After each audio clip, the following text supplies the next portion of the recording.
నమస్తే, welcome to sakshiyeducation.com. నేను Saranya. Border security ఫోర్స్లో తాజాగా మరో నోటిఫికేషన్ విడుదలైంది. గ్రూప్ సి పోస్టులను భర్తీ చేసేందుకు స్పోర్ట్స్ కోటాలో ఈ నోటిఫికేషన్ విడుదల చేశారు. అయితే ఇందులో జనరల్ డ్యూటీ కానిస్టేబుల్ ఖాళీలను భర్తీ చేయనున్నారు. ఇందులో మొత్తం 391 ఖాళీలు ఉన్నాయి.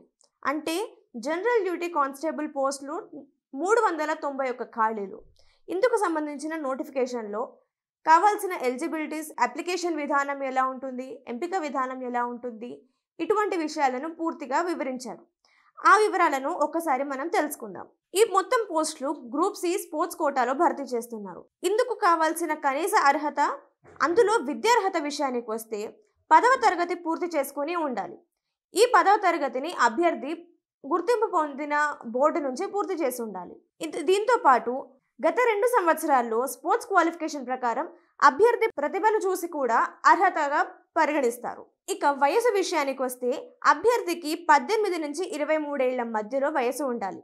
ఈ వయసు ఆగస్టు 1వ తేదీ నాటికి ఉండాల్సి ఉంది. అయితే అభ్యర్థులకు వయసు సడలింపు కూడా ఉంటుంది, కానీ అది కేంద్ర ప్రభుత్వం నియామకాల ప్రకారం ప్రకటిస్తారు. ఇక దరఖాస్తుల విషయానికి చూస్తే దరఖాస్తులను అభ్యర్థులు ఆన్లైన్ విధానంలో చేసుకోవాల్సి ఉంటుంది. అంటే అభ్యర్థులు BSF అధికారిక వెబ్సైట్ను సందర్శించి అక్కడి నుంచి అప్లికేషన్ ఫామ్ని ఫిల్ చేయాల్సి ఉంది. ఈ అప్లికేషన్ ఫామ్లో అభ్యర్థులు వారి పర్సనల్ డీటెయిల్స్, ఎడ్యుకేషన్ క్వాలిఫికేషన్, వారి ప్రొఫెషనల్ డీటెయిల్స్, వీటితో పాటు అప్లికేషన్ ఫీజుకి సంబంధించిన రిసీట్ ఉంటుంది కదా, వాటిని కూడా అప్లోడ్ చేయాల్సి ఉంటుంది.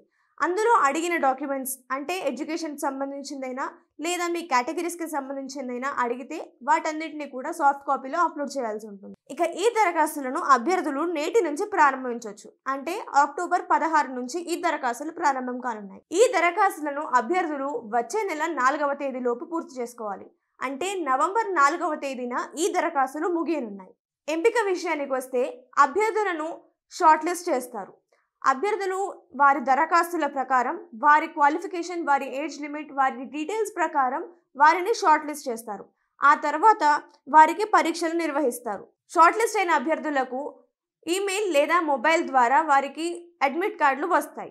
పరీక్ష తర్వాత వారికి డాక్యుమెంట్ వెరిఫికేషన్, ఆ తర్వాత ఫిజికల్ స్టాండర్డ్ టెస్ట్, అంతేకాకుండా దాని తర్వాత డీటెయిల్ మెడికల్ ఎగ్జామినేషన్ కూడా ఉంటుంది.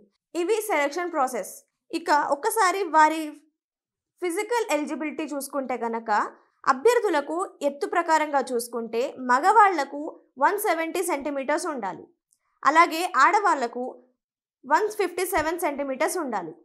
ఇక ఛాతి పరంగా చూసుకుంటే మగవాళ్లకు అన్ఎక్స్పాండెడ్గా 80 సెంటీమీటర్స్ ఉండాలి. మినిమం ఎక్స్పాన్షన్కి వస్తే 5 సెంటీమీటర్స్ ఉంటుంది. ఇక బరువు విషయానికి వస్తే అభ్యర్థులకు వారి వయసు ఆధారంగా అప్పటికప్పుడు నియమించి వారికి తెలియజేస్తారు. ఇది ఫిజికల్కి సంబంధించిన ఎలిజిబిలిటీస్. నెక్స్ట్ ఇక్కడ మెడికల్ అండ్ ఐసైట్కి సంబంధించిన ఎలిజిబిలిటీస్ చూసుకుంటే MHA గైడ్ లైన్స్ ప్రకారం కనీసం దూరదృష్టి 6/6 అండ్ 6/9 ఉండాల్సి ఉంది. ఇది కావాల్సిన అర్హతలు, ఫిజికల్ ఎలిజిబిలిటీస్, సెలక్షన్ ప్రాసెస్, ఇంకా అప్లికేషన్ విధానం.